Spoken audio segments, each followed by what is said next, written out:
설교 본문에는 날씨도 참 따뜻해진 것 같습니다라고 적어놨는데 오늘 굉장히 춥네요. 네, 그죠?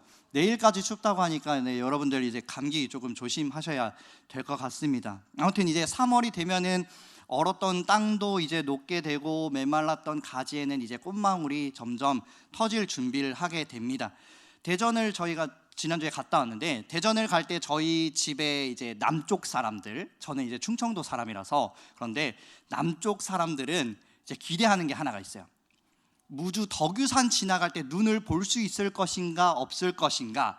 근데 이번에 갔을 때 눈이 요만큼밖에 안 남아 있더라고요. 근데 그거 보고도 막 눈이라면서 이래가 눈이다 이러면서 막 만지고 차갑다고 좋아했는데, 아무튼 이제 3월도 되니까 이제 눈도 점점 없어지고 점점 날씨는 따뜻해지고 있습니다. 그래서 이렇게 온 세상이 따뜻해지면서 이 찬란한, 찬란하다라고 표현하는 그 봄을 향해서 이제 달려가고 있습니다.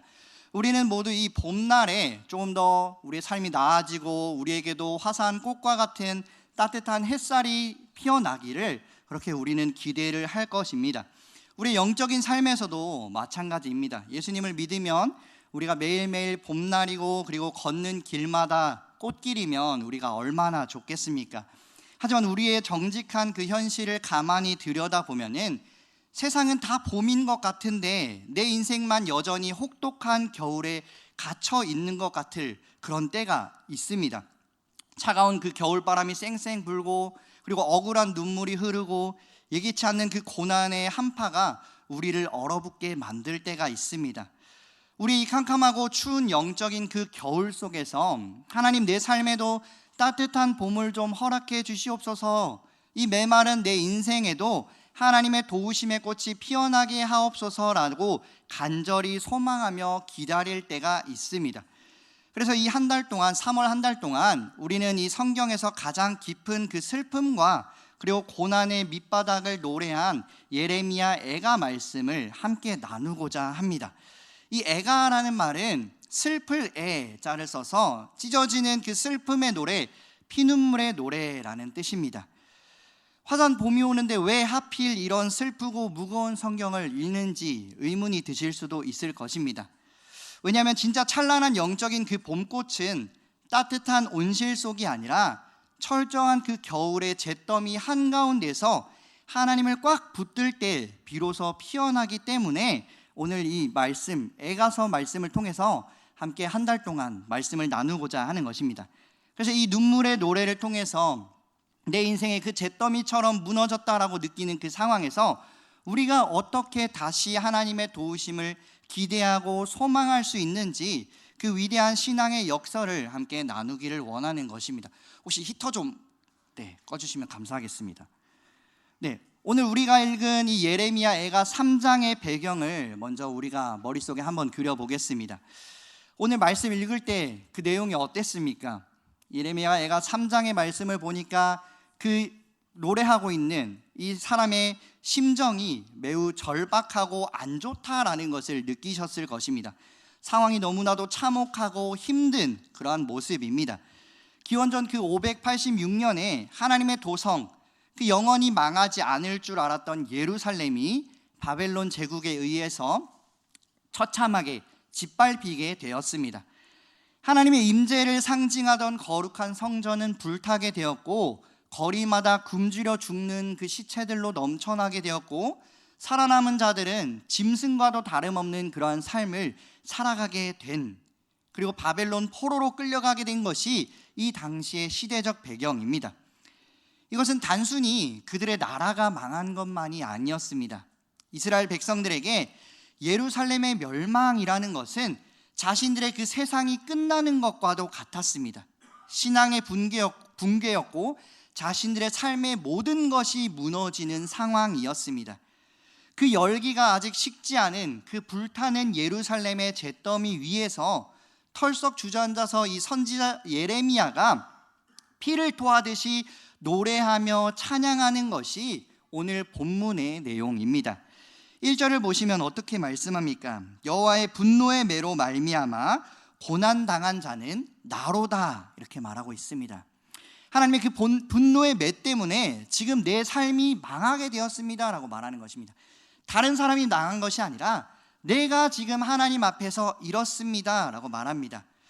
이 처절한 고백 속에서 우리가 주목해야 할 그 충격적인 사실이 하나가 있는데, 지금 이 예루살렘을 쑥대밭으로 만든 그것이 분명 우리의 눈에 볼 때에는 바벨론인 것 같지만, 그런데 지금 이 예레미야가 고백하는 것은 잔인한 바벨론 그놈들 때문에 내 삶이 이렇게 망했습니다라고 말하는 것이 아닙니다. 지금 그가 원망하고 있는 것은 예레미야가 가리키고 있는 고난의 그 주어, 고난을 준 주체는 바벨론이 아니라 여호와 하나님이다라고 그렇게 고백하고 있습니다. 바벨론은 그저 하나님께서 사용하신 막대기 도구였을 뿐이고, 나를 진짜로 때리신 분은, 나에게 진노를 쏟아부어서 나를 망하게 하신 분은 내가 그토록 믿고 섬겼던 하나님이시다라는 그런 무서운 고백을 하고 있는 것입니다. 우리의 신앙의 그 뼈대가 무엇입니까? 바로 하나님의 절대 주권을 우리는 믿으며 하나님께 나아갑니다. 참새 한 마리가 땅에 떨어지는 것도 하나님의 주권 아래에 있다, 하나님의 허락 없이는 절대 일어날 수 없다라고 성경은 말하고 있습니다. 근데 이사야 선지자의 말씀처럼 빛도 없고 어둠도 창조하시고 평안도 짓고 환란도 창조하시는 분이 바로 우리 하나님이시다라는 것입니다. 예레미야는 이 철저한 그 주권 신앙을 가졌기 때문에 지금 자신의 눈앞에 벌어지는 이 끔찍한 고난과 비극이 결국에는 하나님의 허락 아래에서 나에게 이루어졌다라는 것을 지금 하나님께 고백하고 있는 것입니다. 그래서 그는 지금 원수 바벨론을 향해서 욕하는 것이 아니라 하나님을 향해서 자신의 모든 감정을 지금 내어놓고 하나님께 매달리고 있는 것입니다. 그 표현들이 얼마나 노골적이고 거친지 모릅니다. 10절 말씀을 보시면은, 그는 내게 대하여 엎드려 기다리는 곰과 은밀한 곳에 있는 사자처럼 이렇게 말씀합니다. 자기를 사랑하러 돌보시는 그 목자의 모습을 나타내는 것이 아니라 자기를 지금 찢어 죽이려고 풀숲에 숨어 있는 그 잔인한 맹수와 같은 것이 하나님이다라고 고백하고 있습니다. 특별히 16절 말씀에서도 이렇게 말씀합니다. 우리 16절 말씀 함께 읽어보겠습니다. 조약돌로 내 이들을 꺾으시고 재로 나를 덮으셨도다 라고 말씀합니다. 이 말씀의 느낌이 어떤 것인지 짐작이 가십니까? 맛있게 밥을 먹다가 이 쌀밥 안에 돌멩이 같은 작은 그런 모래가 있으면 어떻습니까? 그거 한번 잘못 깨물면은 이가 괜히 시리고 아프고 불편해질 수도 있습니다. 그리고 뭐 밥을 먹다가도 딱딱한 것을 잘못 씹었을 때 우리의 이가 부서지기도 하는데, 작은 것만 깨물어도 우리가 그렇게 눈물이 핑 돌 정도로 아프고 이가 깨질 수도 있는데, 돌인 줄 모르고 힘껏 씹었다가 이빨이 부러진다라고 하면 그 고통이 어떻겠느냐라는 것입니다. 그런데 하나님께서 지금 내 입에 부드러운 빵을 먹어라라고 주시는 것이 아니라 주먹만한 그 조약돌을 쑤셔 넣으시면서 강제로 그것을 씹게 하시고 내 이를 다 부러뜨리셨다라고 말씀합니다. 이것이 얼마나 고통스럽고 억울하고 그리고 기가 막혔으면 선지자가 감히 그 하나님을 향해서 이런 험악한 표현들을 썼겠느냐라는 것입니다. 오늘 우리 중에도 이런 예레미야와 같은 그 심정으로 이 자리에 앉아 계신 분들이 계실지도 모르겠습니다. 하나님, 나한테 왜 그러십니까? 내가 하나님한테 뭘 그렇게 잘못했습니까? 남들 쉴 때 쉬지도 못하고 교회에 봉사하고 열심히 노력하고 매일 11조로도 떼먹지 않고 정직하게 살아보려고 그렇게 노력했는데 왜 내 사업은 이렇게 힘들고 내 가정은 이렇게 힘듭니까? 내 몸은 왜 이렇게 망가지는 겁니까? 내가 눈물로 키운 이 자식은 왜 바른 길로 가지 못합니까? 하나님 정말 너무하십니다라고 이렇게 고백할 수도 있을 것입니다. 우리는 이 예기치 않은 그 고난이 찾아오게 될 때에 억울함을 느끼게 됩니다. 하나님이 나를 버리셨구나, 하나님이 나를 관역 삼아서 화살을 쏘시는구나 하는 그런 극심한 배신감과 절망감에 빠질 때가 있습니다. 그래서 결국 18절의 그 예레미야처럼 나의 힘과 여호와께 대한 모든 소망은 끊어졌다라고 탄식하며 바닥에 쓰러지게 될지도 모릅니다. 그런데 성도 여러분, 우리가 여기서 아주 중요한 질문을 하나 던져봐야 합니다. 예레미야처럼 하나님이 내 이빨을 다 부러뜨리셨습니다 라고 소리치고 하나님이 나를 사자처럼 찢으셨습니다 라고 불평하는 이것은 그럼 불신앙이겠습니까? 믿음이 없는 자의 모습처럼 보이십니까?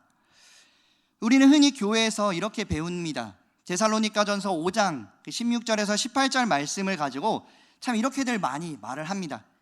항상 기뻐하라, 쉬지 말고 기도하라, 범사에 감사하라, 이는 그리스도 예수 안에서 너희를 향하신 하나님의 뜻이니라 라고 하면서 힘든 일 있는 사람한테 어떻게 얘기합니까?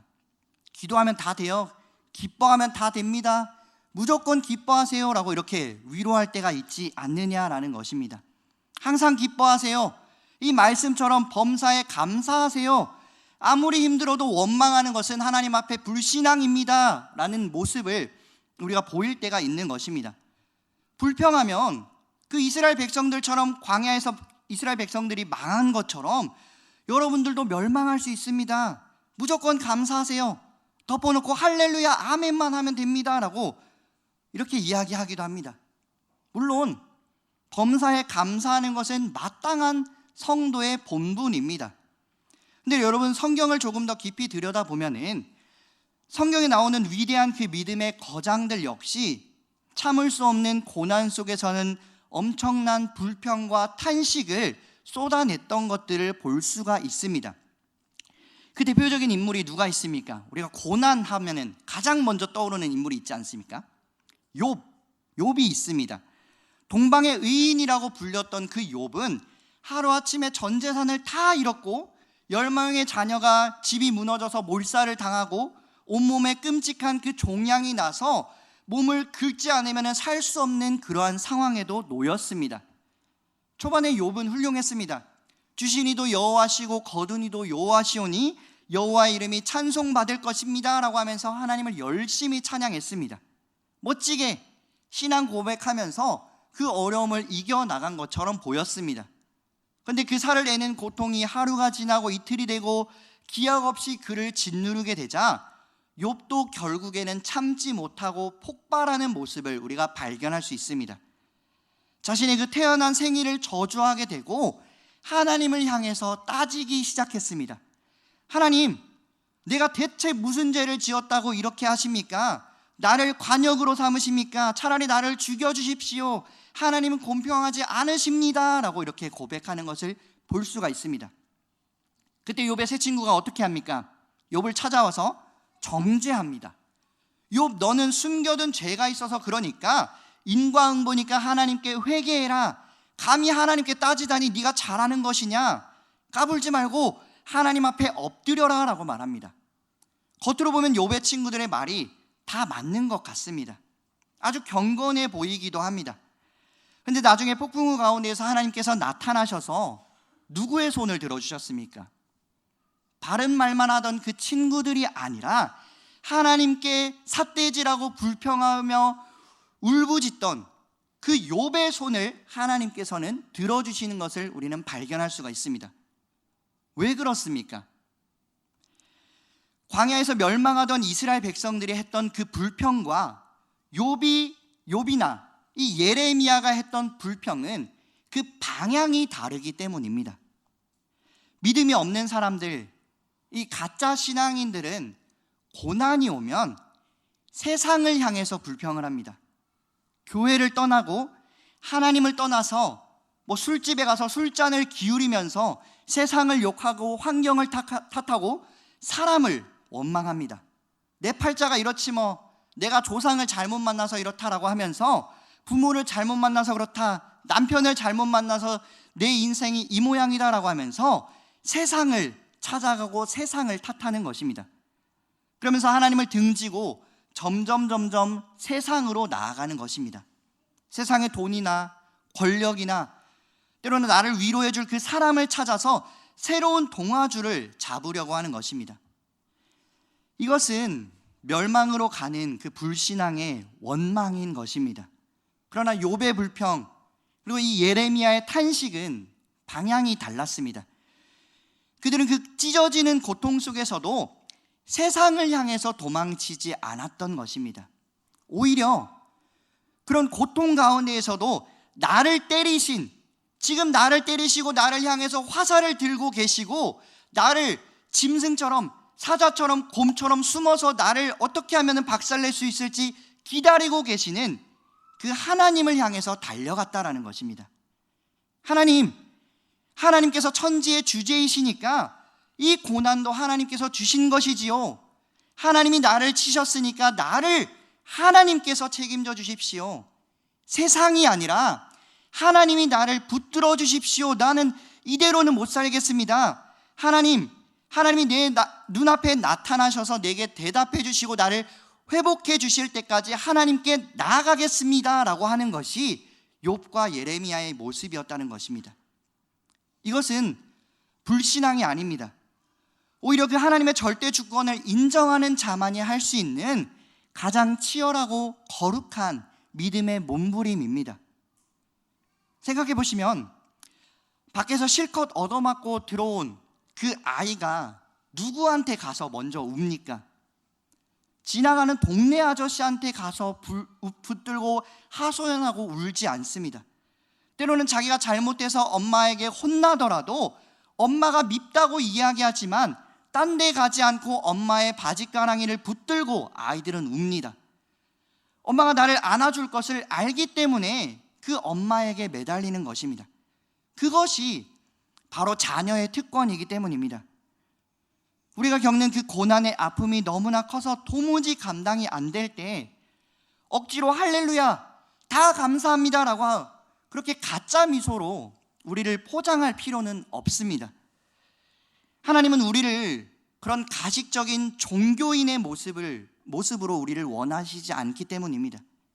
상처가 났으면 우리는 아프다고 하나님께 소리치면 됩니다. 세상에 나아가서가 아니라 하나님께 나아오시면 됩니다. 체면 차리지 말고 하나님 앞에 나와서 내가 너무 힘들다고 엉엉 울면 됩니다.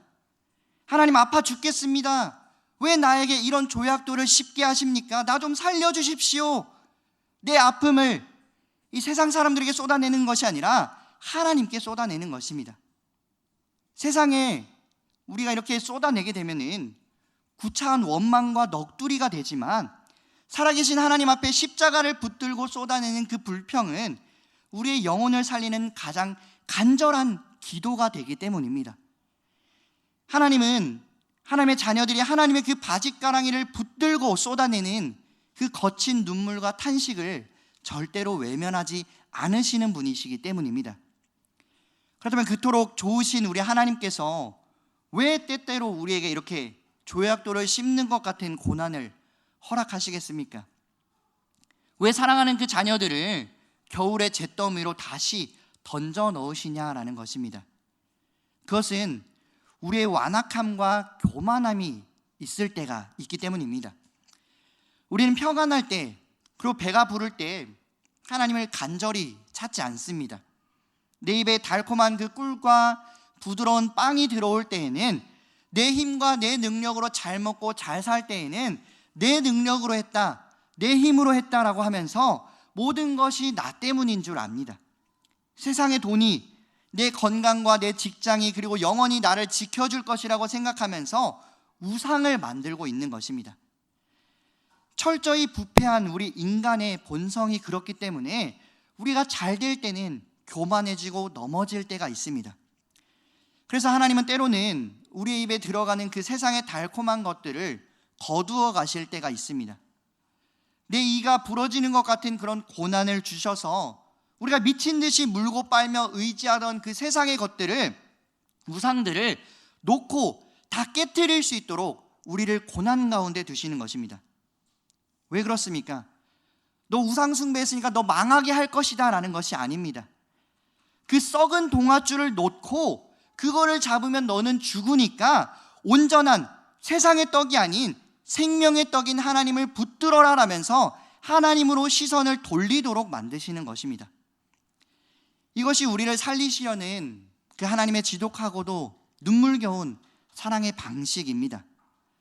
어쩌면 우리를 잿더미로 밀어넣으시는 것 같지만 사실은 그 잿더미 한가운데서 우리를 꽉 끌어안으시기 위해서 우리를 그곳으로 보내시는 것입니다. 고난이라는 이 시꺼먼 겨울에 그 포장지 속에 숨겨진 오직 하나님 한 분으로만 만족하게 하시려는 그 거룩한 구원의 섭리가 그 안에 담겨 있는 것입니다. 그래서 예레미야는 18절에서 나의 소망이 끊어졌다라고 고백을 하였지만, 절망하며 바닥을 쳤지만, 다음 주에 우리가 살펴볼 21절에 가면은 기가 막힌 반전의 노래가 나옵니다. 21절에 보시면은 이것을 내가 내 마음에 담아두었더니 그것이 오히려 나의 소망이 되었사오문 이라고 이렇게 고백하고 있습니다. 가장 깊은 그 절망의 바닥을 치고 났을 때, 내 힘이 완전히 빠지고 두 손 두 발 다 들었을 그때에 비로소 나를 떠받치고 계시는 하나님의 은혜가 보이기 시작한 것입니다. 사랑하는 성도 여러분, 지금 여러분의 인생에 찾아온 그 고난의 무게가 너무 무거워서 마치 하나님이 나를 원수처럼 대하시는 것 같다라고 느껴지실 수도 있을 것입니다. 내 인생의 봄은 도대체 언제 오는가? 다른 성도님들처럼 좀 평안한 삶은 나에게 언제 찾아오는가라고 걱정하실 수 있습니다. 그럴수록 우리는 세상으로 도망가지 말아야 합니다. 사람들의 그 얄팍한 위로를 구하지 말고 세상의 오락이나 술에 그 고통을 잠시 잊으려고 그것들을 찾고 매달리는 것이 아니라, 우리는 욥처럼, 예레미야처럼 잿더미 위에 주저앉아 있을 그때라도 하나님을 향해 부르짖으시라라는 것입니다. 하나님, 내 이가 다 꺾였습니다. 내 뼈가 다 부러졌습니다. 그렇지만 나를 치신, 나에게 이런 고난을 허락하신 분은 하나님이시니까 하나님께 모든 것을 맡겨드립니다. 나는 죽어도 하나님 품에서 죽겠습니다. 하나님께 모든 것을 맡겨드립니다 라고 이렇게 악착같이 하나님께 매달리는 자에게 하나님은 반드시 다가오셔서 그 눈물을 닦아주시고 잿더미를 영광의 화관으로 바꿔주시는 참된 위로를 우리에게 베풀어 주실 것입니다. 말씀을 맺겠습니다. 3월의 이 첫 주일, 우리는 예레미야의 그 처절한 탄식을 함께 살펴보았습니다. 그런데 이 세상에서 예레미야보다, 욥보다 더 억울하고 더 참혹하고 더 깊은 그 겨울의 고통을 겪으신 분이 계십니다. 조약돌로 이가 꺾인 정도가 아니라 온몸이 채찍에 찢기시고 양손과 발이 십자가에 못 박히신 분이 있습니다. 단순히 예루살렘의 그 죄로 덮인 정도가 아니라 온 우주의 더러운 죄악을 홀로 뒤집어 쓰고 창세전부터 하나이셨던 그 하나님 아버지께 철저히 버림받으신 분이 계십니다. 바로 우리가 믿는 그 구주 예수 그리스도가 그렇습니다. 예수님은 십자가 위에서 엘리 엘리 라마 사박다니, 나의 하나님 나의 하나님 어찌하여 나를 버리셨나이까 라고 성경에 기록된 가장 깊은 처절한 절망의 탄식을 쏟아내셨습니다. 왜 죄 없으신 그 하나님의 아들이 그런 저주받은 탄식을 하셔야만 했겠습니까? 오늘 우리가 쏟아내야 할 절망과 원망, 우리가 받아야 할 하나님의 진노의 매를 주님이 십자가에서 대신 다 당하셨기 때문입니다. 그러므로 사랑하는 성도 여러분, 우리가 고난 속에서 흘리는 그 눈물은 결코 혼자 흘리는 외로운 눈물이 아닙니다. 우리가 아파할 때 십자가의 그 주님이 우리 곁에서 함께 피 흘리며 아파하시고 우리의 그 굽은 등을 어루만져 주고 계십니다. 내가 안다. 네가 얼마나 아프고 억울한지 내가 십자가에서 다 겪어봐서 안다. 내가 너와 함께 할 테니 조금만 더 견뎌라. 끝까지 내 손을 붙들어라 라고 예수님께서 우리와 함께하고 계십니다. 이번 한 주간 세상에 어떤 어려움이 우리에게 또 찾아올지 모릅니다. 갑자기 또 다른 어려움이 우리에게 찾아올 수도 있습니다. 그 가운데에서 여러분의 일을 꺾고 마음을 후벼 팔지라도 사람을 찾아다니며 하소연하지 말고 오직 주님의 십자가 밑으로 달려오시기를 간절히 소망합니다. 그곳에 엎드려서 마음껏 우십시오. 주님께 다 쏟아내십시오. 우리의 정직한 그 탄식이 변하여서 소망의 기도가 될 것이고 십자가의 그 은혜가 여러분의 모든 상처를 싸매어 주시는 거룩한 기적을 경험하는 우리의 삶이 될 것입니다. 그래서 우리가 그렇게 이번 한 주간 더욱더 하나님께 붙들림 받은 삶을 살아가기 위해서 하나님께 더욱더 나아오시고 말씀을 붙잡고 하나님께 기도하며 매일매일을 살아가시는 저와 여러분들 되시기를 간절히 소망합니다. 우리 함께 기도하겠습니다.